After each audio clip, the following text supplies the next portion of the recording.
Height restrictions for buildings is still a hot topic in Captiva. One side wants to build higher, but the other says tall buildings will take away from the island's beauty. WINK News reporter Haley Zarconi is live on Captiva. And Haley, what's the next step in this escalating conflict?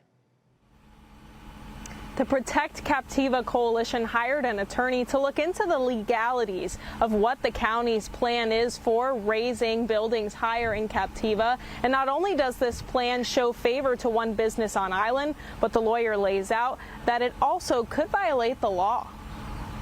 Nothing is taller than the rows of palm trees on Captiva Island, and many like it that way. It's part of the charisma and this mystique of the island is to have that, and I wouldn't change that in a minute. But some people say that it's the island where the trees are taller than the buildings.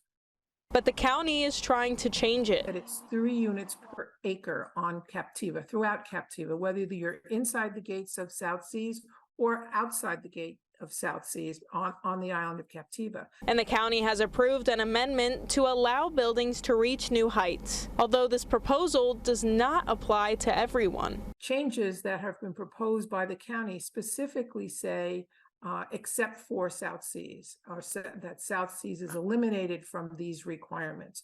So those hotel owners outside the gate will not have the same ability to build additional units as South Seas will have.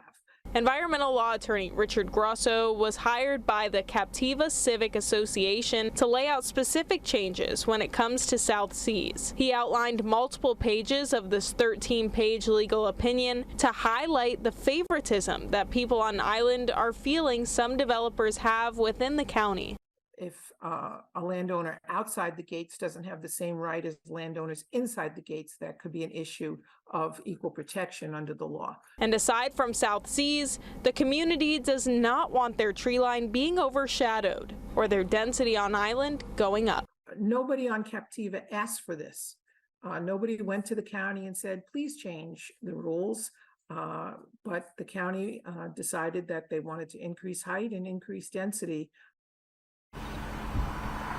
Lisa Reardon told me that even after over 6,000 emails were sent to county commissioners and a petition with over 13,000 signatures were signed, that they still feel like they aren't being heard. They hired this environmental attorney in hopes of changing Lee County's minds before the next county hearing. Live on Captiva, Haley Zarconi, WINK News.